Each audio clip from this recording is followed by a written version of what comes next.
Welcome to our continuing series of the Virtual Voices webinar. We are very pleased to have today with us Madame Michele Coninsx, United Nations Assistant Secretary General and Executive Director of the Counter-Terrorism Executive Directorate. Previously, Madame Coninsx was President of Eurojust, dealing with judicial cooperation in criminal matters, and Chair of Eurojust Counter-Terrorism team. She has the title of Baroness in Belgium and holds the Honorary Fellow of Law and Criminology from the University of Brussels. She also has a master's degree in law and criminology and is a specialist in air law and aviation security. Mariam Mazarm, a member of our board of directors, is a personal friend. More information. Over to you, Mariam. Michelle, I've been trying to get you on this webinar for quite some time, knowing how busy you are with the Security Council. And having worked at the United Nations in the Security Council for 25 years, I know that there are always last-minute impediments that prevent you from joining. So I'm so glad that none of those emergencies happened today and you were able to join us. And just to point out that recently you have succeeded in presenting the 12th report of the Secretary General presented at the Security Council, which passed.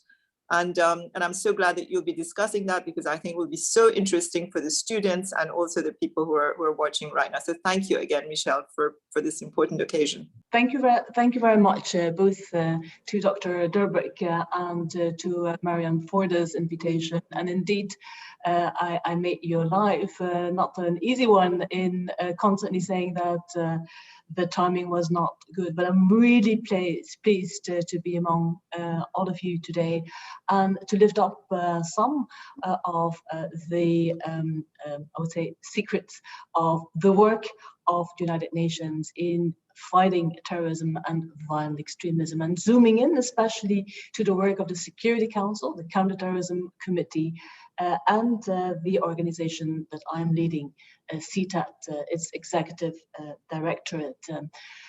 What I will propose to you, because we have roughly 45 minutes to zoom into all these activities, is to give you a snapshot on what the threat landscape is looking right now.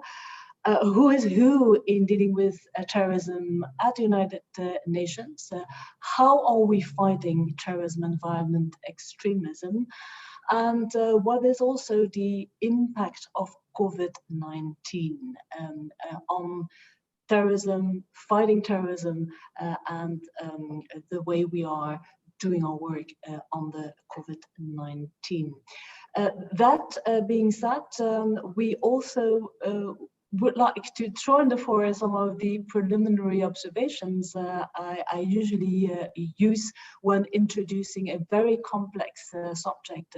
No one in the world will be able to fight a global phenomenon such as terrorism and violent extremism doing it alone. So no local authority, no national authority, no regional authority, or no global authorities as such. We need all these levels working together.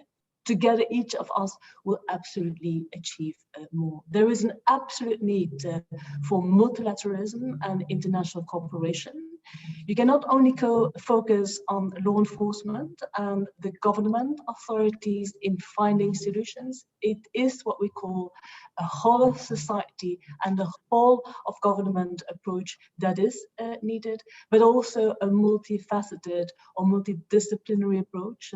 It is about and justice and interior and defense and youth and women and all other portfolio holders together that we will reach some results. And if we talk about the United Nations, we talk about delivering support to the already existing work of the different 193 states in tackling a phenomenon. Today we will zoom in to terrorism and violent extremism, and so it's at the order of the day to share with you how the terrorism threat landscape is being looked at. And indeed, as Mariam referred to, not later than 1 week ago, the head of OCT and myself presented the 12th Isil report of the Secretary General to the Security Council. And one thing is for sure, there is no reason for complacence or for relaxation. And even in a world put upside down and in slow motion through COVID-19, there is absolutely no reason to slow down our activities, because the threat is a serious threat. The ISIL and Al-Qaeda threat might have been impacted a little bit by COVID-19 because of the travel restrictions and the first blow we all had on our heads in the first weeks and months of COVID-19. And after the defeat of ISIL, we thought that ISIL was really passive, inactive, and would not resurrect. Nothing is true of all this, because we have seen that in specific regions, ISIL and Al-Qaeda is absolutely alive and vivid. And so we need to look at ISIL, Al-Qaeda as a still active group in different regions. Look at the Middle East, look at Africa, from North Africa to the Sahel, West Africa, Central Africa, East Africa to Southern Africa. We see that ISIL has managed to have affiliates, to have cells active in those different regions, but also in South and Southeast Asia, we see that both Al-Qaeda and ISIL are active. To mention a few of those names, like in Africa, ISIL for the Greater Sahara, ISIL of the West African province, ISIL of the Central African province, ISIL-K when we talk about Afghanistan. So that is something we really have to keep an eye on. What we also see is that especially COVID-19 had more impact on the developing countries than on the developed countries. And even if we see that the number of deaths caused by terrorism have slowed down, have decreased, we see that the threat of those terrorist organizations is still vivid, especially in the developing countries, but especially in the other regions, we see that the online inspiration of ISIL and Al-Qaeda through their recruitment, fundraising, through their propaganda incitement activities has led even to recent acts in, for instance, Europe. Let's zoom in to 2020, Europe, Paris, twice an attack by a lone actor inspired by ISIL in Nice, in Vienna, in Germany. So that is just a snapshot. And let's not forget that recently and this year in Afghanistan, in Kabul, but also in Baghdad, Iraq, we had a high-level terrorist attacks by ISIL. So both and real terrorist offline attacks, but also attacks inspired by ISIL online. That is what we can say about ISIL Al-Qaeda in the first place. And a link to that is a phenomenon we know since a few years now, the foreign terrorist fighters. Let's not forget that in 2012, 2013, we saw that from more than 100 member states, thousands and thousands of young girls, boys, men and women went to the conflict zones in Iraq and in Syria to be involved in the establishment of the caliphate. That was a serious problem 2013, 2014, and our biggest fear at that moment was the massive return and the relocation of those persons coming from the conflict zones from Syria and Iraq and returning back to their homes, to their countries of origin, or to relocate somewhere else. Do not forget the scale, the numbers, the diversity, the complexity of this problem. As today, after the defeat of Isil, we see that we're talking about thousands and thousands of persons detained in the camps in both Syria and Iraq in very inhumane, very difficult, dire, hygienic, medical situations, deprived from food, from education, and so forth and so on. And also seeing that the return is now aborted, interrupted by COVID-19. So we are confronted with a very big humanitarian problem in the camps, with countries like Iraq and Syria having those persons on the territory, and not all of them or of their nationality, Syrian and Iraqi nationality, and having around 100 states that are also struggling with COVID-19 and reluctant sometimes to take back or to deal with the returning, relocating foreign terrorist fighters. And this is something which will, in the longer term, pose an enormous problem, leaving those children, women, young men in the camps, not helping them, not assisting them, might be a potential risk mid and long term of a whole new generation of heavily radicalized, affected, impacted persons who might have terrorist intentions and who might pose a real problem in the future, in the region where they are right now, but also in other states globally in the world.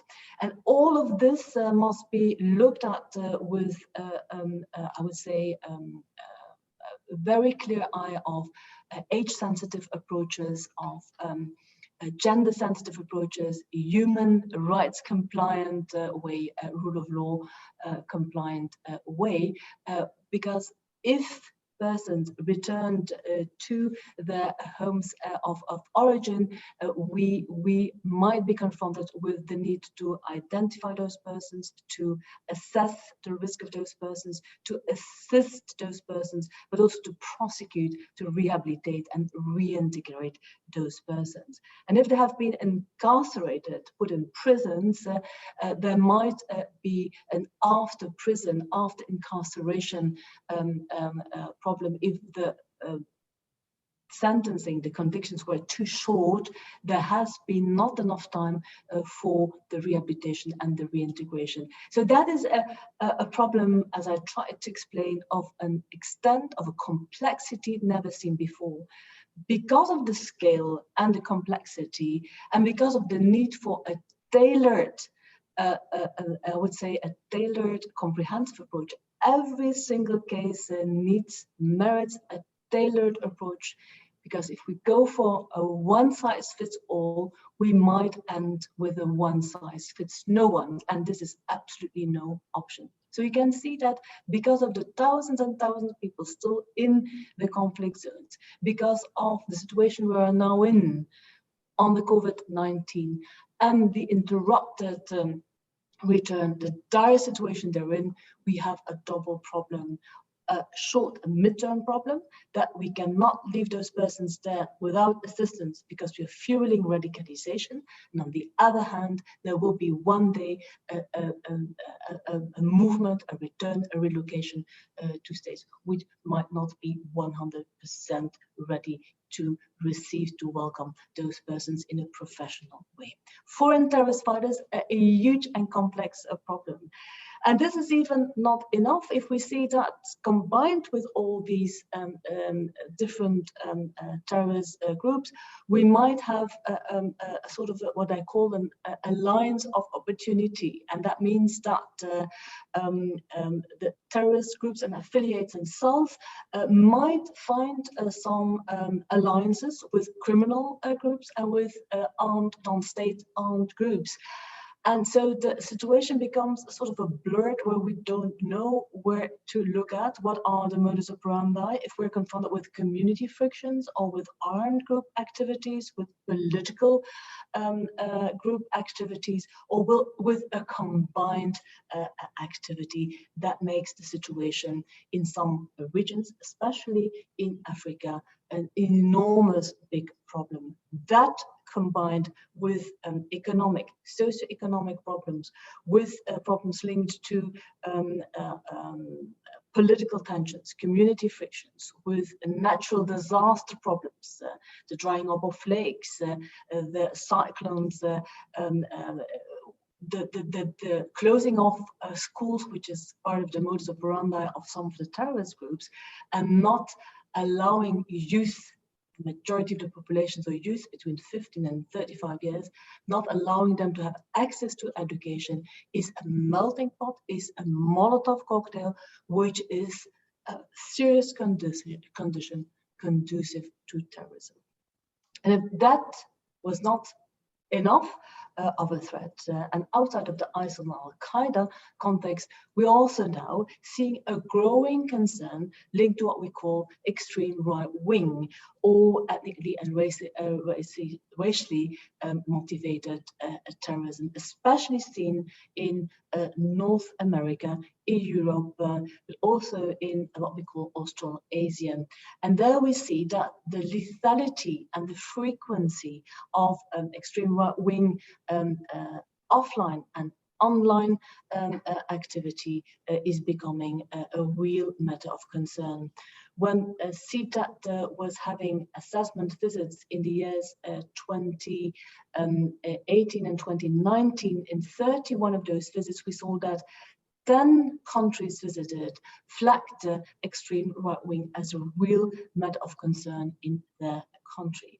We've also seen in some reports that the number of arrests from the year 2017 to 18 in relation to extreme right-wing doubled, and that, for instance, for the same period of time, the convictions mounted from 4 to 22.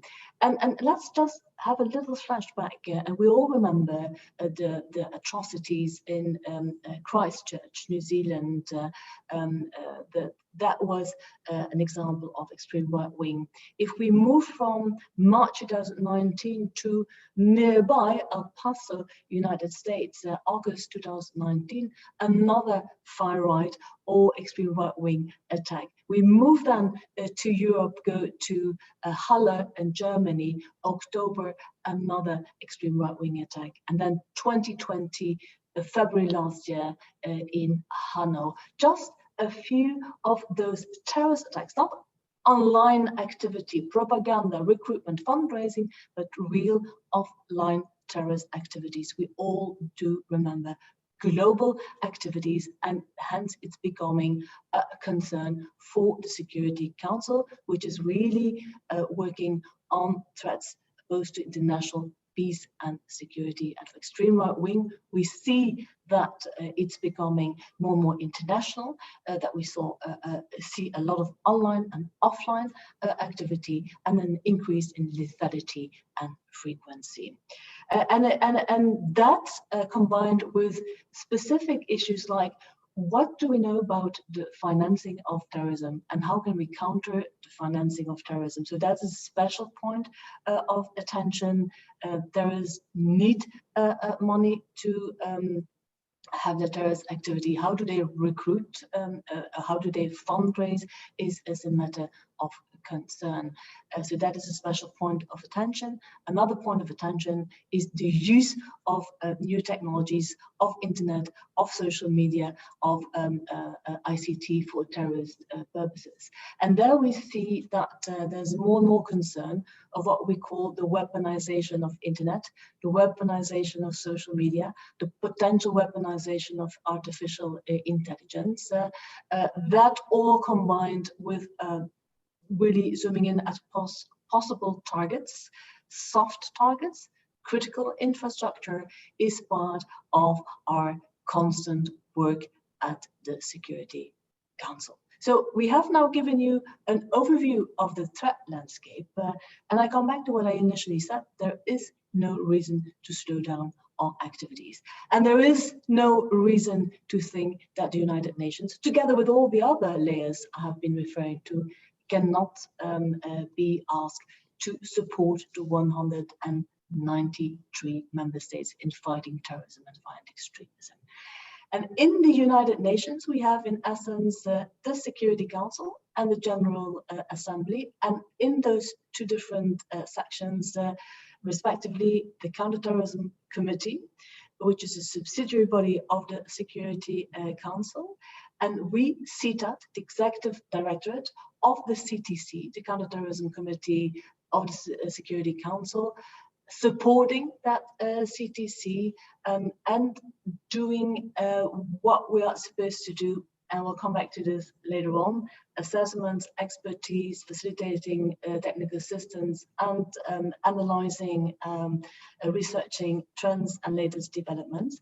And then you have on the other side a General Assembly with OCT. So both have in the United Nations CT in their name. CTED and OCT, the Office of Counterterrorism. And the Office of Counterterrorism is in fact coordinating the United Nations efforts in relation to the fight of terrorism and violent extremism, following the global counterterrorism strategy with the 4 pillars, and making sure that all the units, all the entities at the United Nations do coordinate. If I would even more go in detail, I would say that the CTC is the one who is responsible for the norm setting and the policy development in the Security Council, hence the whole evolution in all the Security Council resolutions.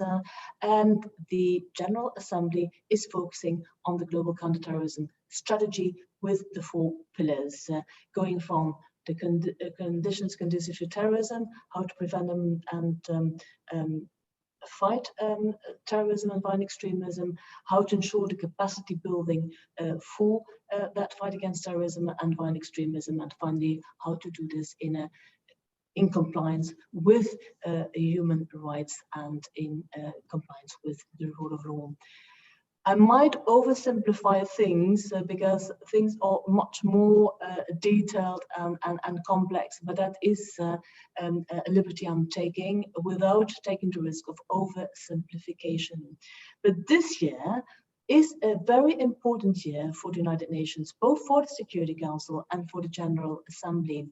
Why? Because we will commemorate the 20 years of commemoration, a celebration of a first landmark Security Council resolution, 1373, which saw the daylight exactly 20 years ago after the 9/11 attacks. That attack that was a blow in the face of all of us, of the Americans in the first place, but that made us realize, that made us aware of the need for having a global fight, international cooperation, and multilateralism. And at the same time, at the General Assembly level, they are heading towards the 15 years of commemoration of the global counterterrorism strategy, which is now on the review for the 7th time. So we see that we are in 2021 facing important momentums, which will be guiding us in all our activities this year, looking back at all the Security Council resolutions. Where are we coming from? Where are we standing? Where are we heading at in fighting terrorism and violent extremism?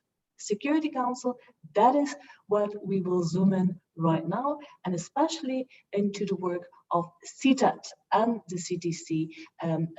CTED, the Executive Directorate that is leading a group of 50 highly experienced experts in different domains, in regional issues or in geographical issues or in thematic issues, going from legal criminal justice to border management, to ICT, to human rights, to analytical expertise. I must say that even under, and especially under the COVID-19 circumstances, I have been impressed by the relentless hard work of my 50 colleagues. We didn't stop working since March 2020.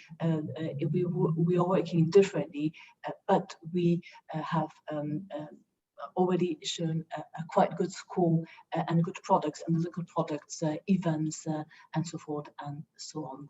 But what is the Security Council CTC meant for? The norm setting, Security Council resolutions for sure. What is the role of CTED? CTED is meant to look at the member states' implementation, promotion, facilitation of those Security Council resolutions. And I just referred to 1373 since 2001, but since then, the number of Security Council resolutions in different themes, in different areas have expanded gradually.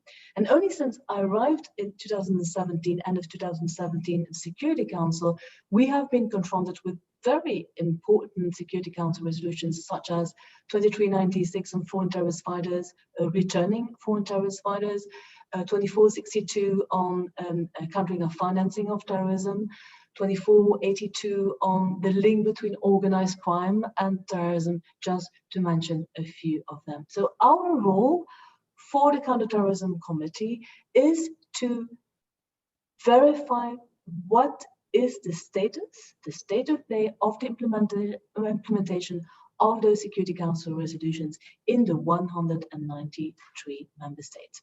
And there I must say that we are the only one in the whole world at the United Nations that are involved in assessments. Our first role of the 4 different tasks is to assess the member states' implementation status, to identify the gaps in those implementations, and to see how we can support the member states in becoming a very strong element of the security chain. So if we do these assessments, it's not meant to inspect the countries and to be the policeman and to say this is wrong and this is wrong. It's just meant to help them to be at the same level as their neighboring countries or other countries, to look at the way of implementing Security Council resolutions, but also to come back home with very good new practices, effective practices, which can be easily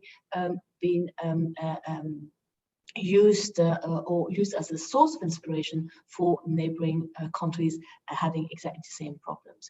But what do we assess? We assess and their legal frameworks and their national strategies in countering terrorism and violent extremism. We look at the regional strategies for countering terrorism and violent extremism. We look at the border management and control. What are the human rights related issues? How gender sensitive and age sensitive are they in their fight against terrorism and violent extremism? What about the fight of the financing of terrorism? What are their partnerships? Do they have a whole of society and whole of government approach? Is the role of women being recognized in the decision-making roles at the highest political level? And also in looking at women as potential agents in the fight against terrorism, and so forth and so on.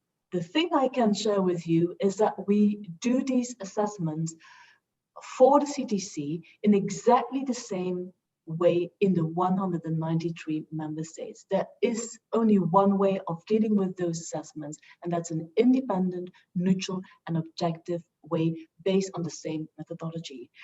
When we go to a country and do these assessments, we have a group of experts from CTED, but joined to that group of experts are international and regional organizations or expert organizations, United Nations colleagues like OCT, UN ODC, UN Women, Interpol can be part of it, the International Civil Aviation Organization, World Customs Organization, just to mention a few of them. So to just be sure that when we ask questions to the member states, that we are very focused and targeted expertise on board, and that the question and answers are being monitored in an expert way.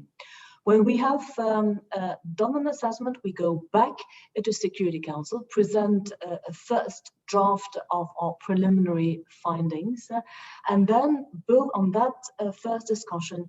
We continue the dialogue with the member state visited until we have finalized report, which will be presented to the Security Council and which will be the basis for recommendations, which we will share with the approval of the visited state, with donor states, with implementing partners, with the UN broader family. And there I think that the real role of OCT comes in the picture. We start to identify the status of implementation of Security Council resolutions and the international instruments or the conventions, and we make recommendations. And on the basis of that recommendations, we make sure that those who can come in for the technical assistance and the capacity building have the right picture. Being agreed by all players, by the visited country, by all the experts on board, by the Security Council. And there the OCT comes in with the coordination mechanisms called the Compact, where more than 40 UN entities come together on a regular basis, where our recommendations are being shared and where they can really focus on specific needs in specific countries, in specific regions.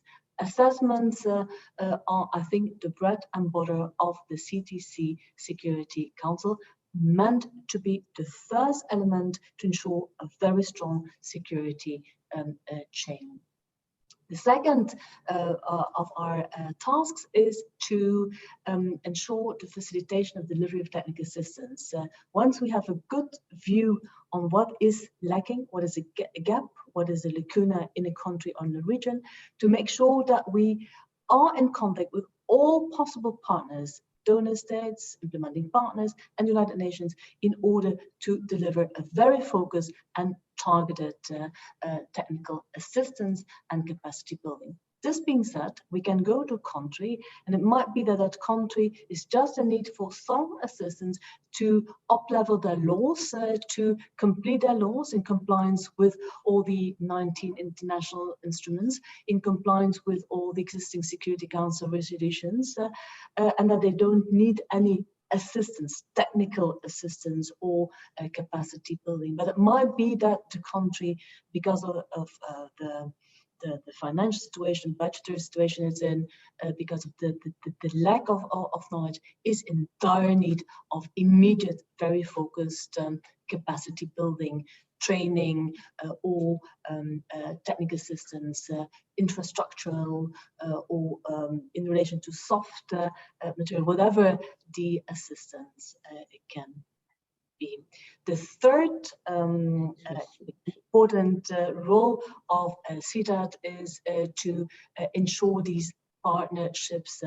If I was talking later on about the whole of society and whole of government approach, the whole of society approach entails a good partnership between all players of society, and that goes from the civil society organizations to the religious leaders, to the families, the schools, the NGOs.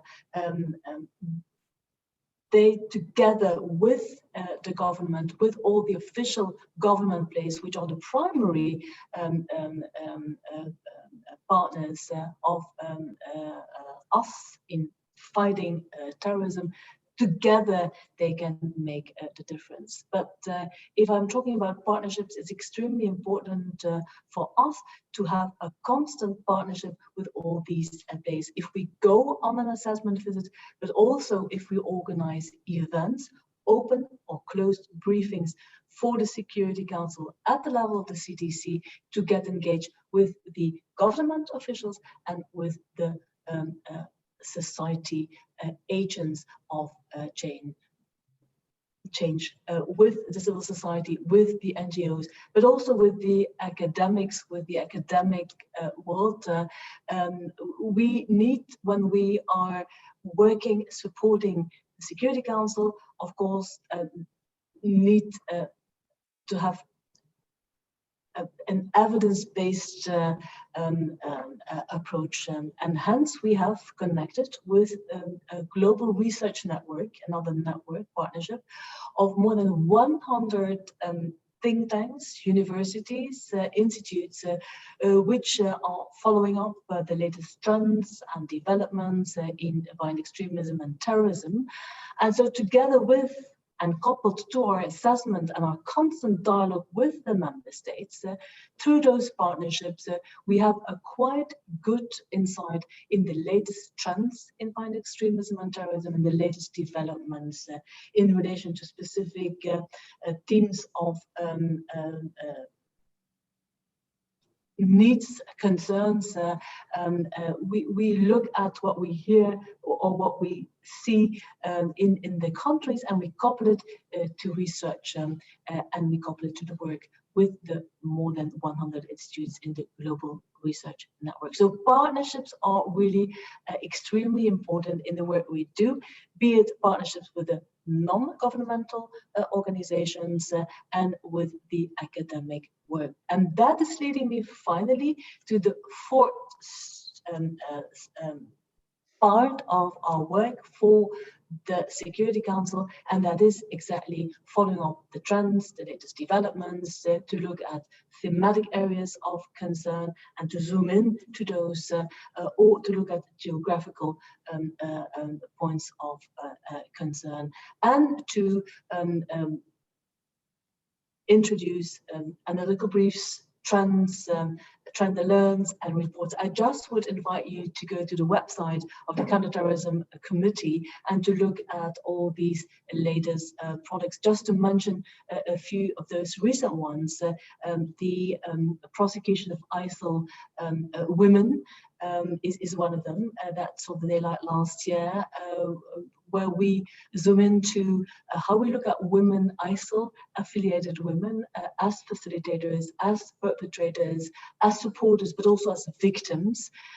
Again, if you have one size fits all, it will not serve the purpose. We really have to look at every single individual case and look at the role, specific role of a woman in relation to ISIL, and how working on the basis of presumptions or assumptions would be the worst case scenario. So it has to be evidence-based. This analytical brief is a good example of how blending our expertise in having the dialogue with the member states with the Global Research Network's activities and research work gives us insight in one aspect of the reality. But also our recent briefs, analytical briefs on the impact of COVID-19, one in June and the recent one in December 2020, give us an insight in what is the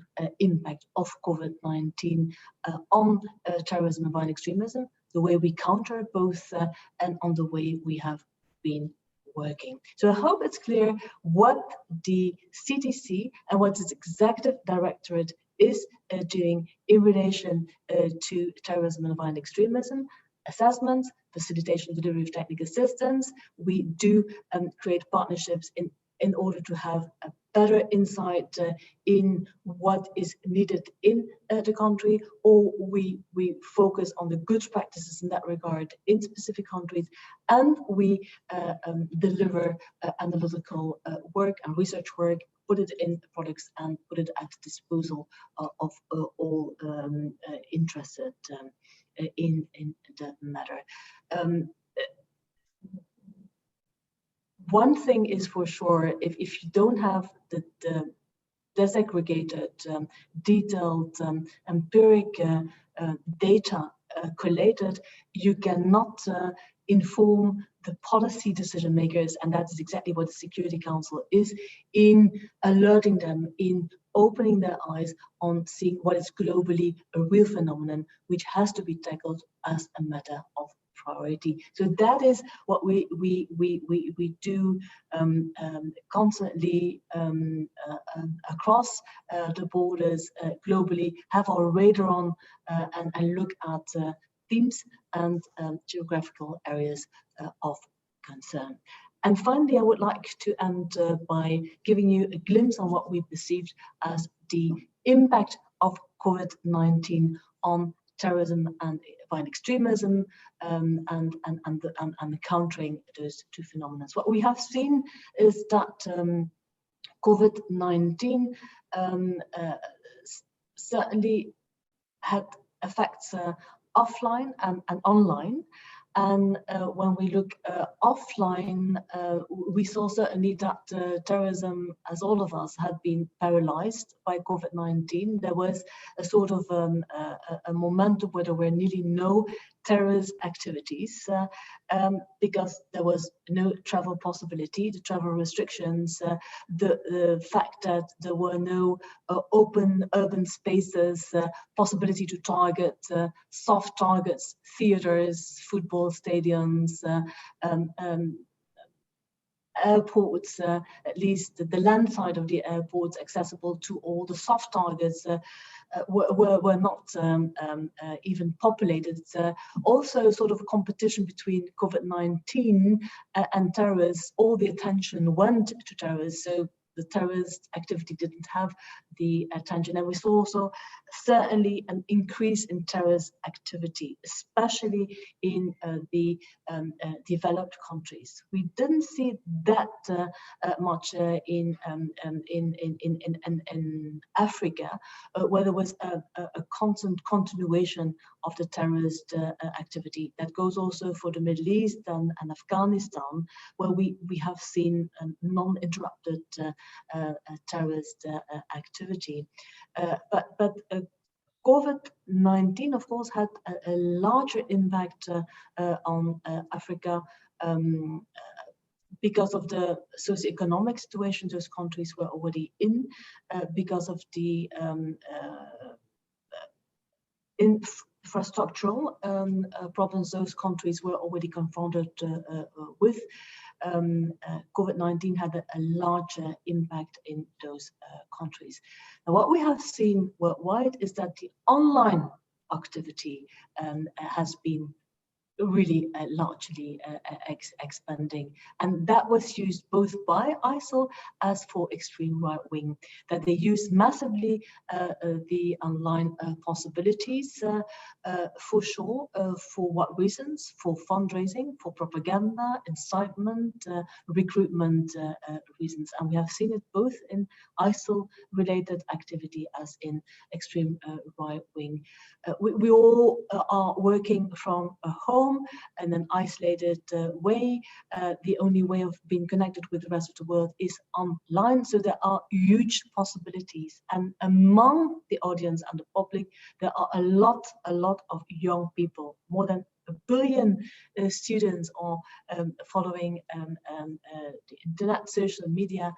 And of those big numbers of young people, some of them might be targeted for terrorist purposes. And that's certainly a concern we have throughout COVID-19. What we also have seen is that the internet is being used for misinformation, for throwing into the fore conspiracy theories, and that in a moment where we all, and without exception, or for one reason or another, being subject of exclusion, we are miscontent, we feel that we need more than ever good information, correct information, and we have to deal with everything at the same time. There are groups which are really becoming targeted through the internet and through COVID-19, like some races, some ethnic groups, some groups of migrants have been targeted. We saw more and more, and that's not a part of reality, anti-Muslim, anti activities, and in that situation, in that context of grievances, anxiety, fear, exclusion, inequity, because inequities are one of the results of COVID-19, you have a very good basis for the resurrection of violent extremism, of hatred, of violence, political violence, and that might gradually lead to violent extremism and finally to terrorism. So terrorism, violent extremism, we see differences in different regional areas, but we have a disclaimer within our analytical briefs. We don't see, because we have now seen the short and the midterm effect, we do not see an immediate link between the online grown activity and the offline activity. That's something we don't know if there will be an impact of COVID-19 on terrorist activity. What we fear is that in the longer term, the inspired terrorist activity will grow exponentially. What is the effect? A few words. What is the effect of COVID-19 on countering terrorism and countering violent extremism? There are effects. The shrinking space of the civil society organizations, of the organizations involved in humanitarian aid in the conflict zones, the fact that the access to the prisons under COVID-19 is being reduced and that we cannot work on rehabilitation, reintegration, the fact that we also fear that all the attention and the funding will go to adjust title for the moment to sanitary measures rather than to security measures would be very, very dangerous and riskful.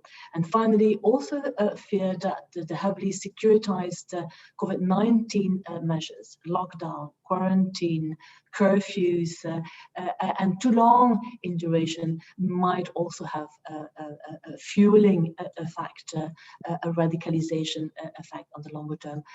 Again, I would say advise to go to the website, have a look at these fine-tuned analytical products. There will be another one coming to the fore in June, focusing on the long-term effect of COVID-19 on both terrorism and violent extremism. I don't want to oversimplify, because there's one danger in our job is when we speak without nuances, we take the risk of being incomplete and incorrect, and that's absolutely what I do not want to reach today. I just wanted to overfly the different threats to give you a small picture, snapshot of the threat landscape, to tell you in specific terms what the Security Council, its committee, and its executive directorate are doing in that regard for specific tasks we do globally, and what the impact of COVID-19 was, and what we have been doing to follow up the effect of COVID-19.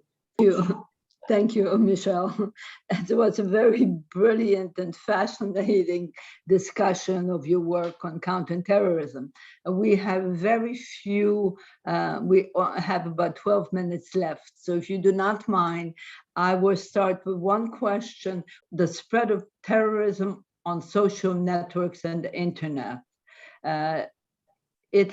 If total control over the network is established, are other channels for the spread of terrorism possible? And how can that be managed, if anything?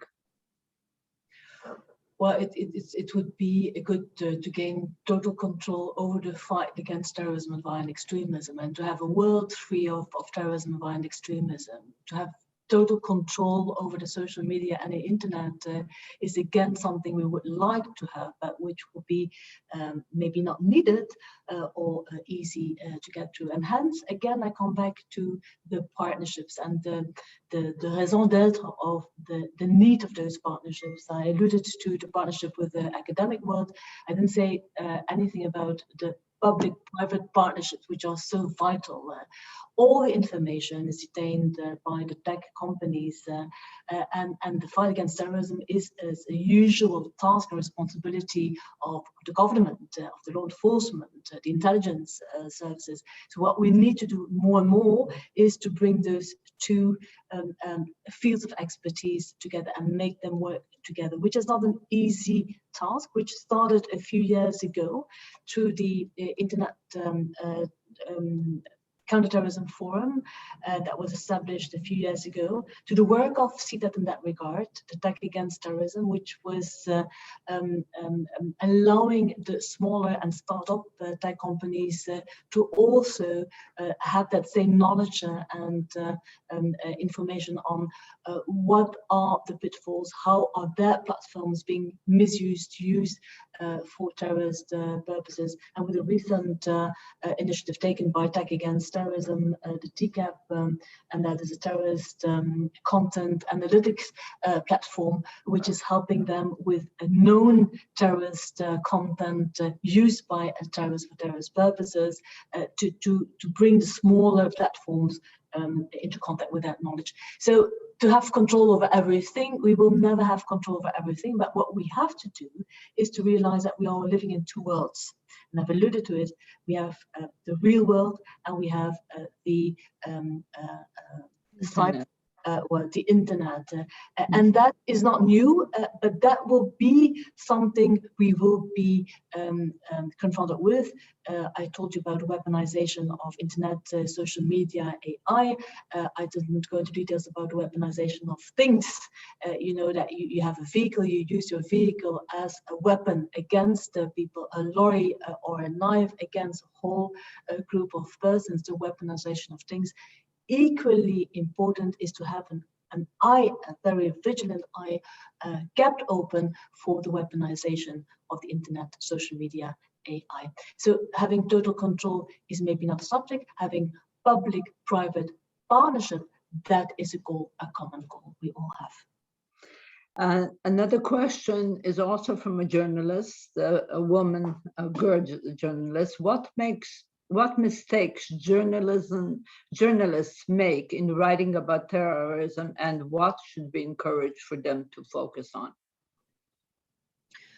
Well, in my previous life, I had one idea to bring one day all the terrorism fighters together with all the media, and to have a very open and frank discussion on what do we need to do together, to minimize the scourge of terrorism, of violent extremism, and how can we help each other? Because we're all in this boat together. We're all part of society. We all have responsibilities and tasks. But how to be sure that you don't give too much attention to terrorism activity? Because that is one of the objectives of terrorism, to have the public attention, to draw the attention of everybody to their goals, and how to give also a balanced attention and a correct information. And when I was in my previous job, it was even more important. I was running an organization of 400 prosecutors and lawyers dealing with organized crime and terrorism in the European Union. And very often we couldn't speak about our coordination and cooperation efforts because they were all on investigation and prosecution, and so we could not reveal the secrets of the investigation. But a lot of people ignored that a lot was done to foil, to interrupt terrorist activity, and in order to prevent terrorism.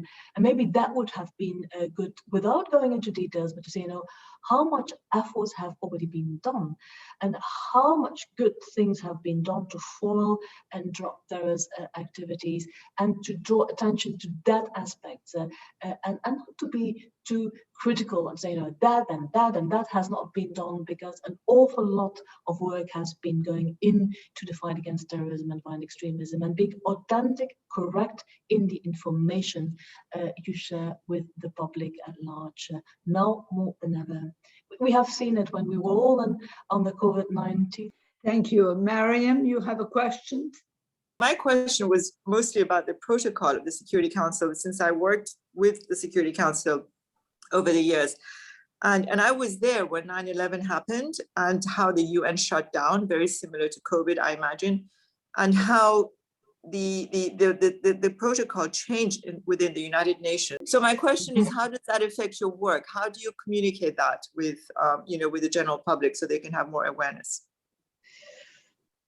This, I would say, would take us away for another day, and would be an extremely important discussion, which I would have preferred to have on site and in person rather than online, because you can go into very much detail and talk about the geopolitical dynamic which existed before COVID-19 and before the closing down of the UN headquarters. But what I would just say to you that in spite of COVID-19 and in spite of the geopolitical dynamics, for us, we of course had to change to work. We do not meet in person. We have no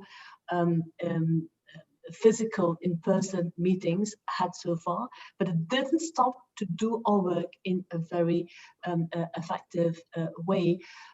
As we also have had no assessment visits, you know, last March 2020, I came back from a joint high-level visit done together with Mr. Vrankov in Indonesia and the Philippines.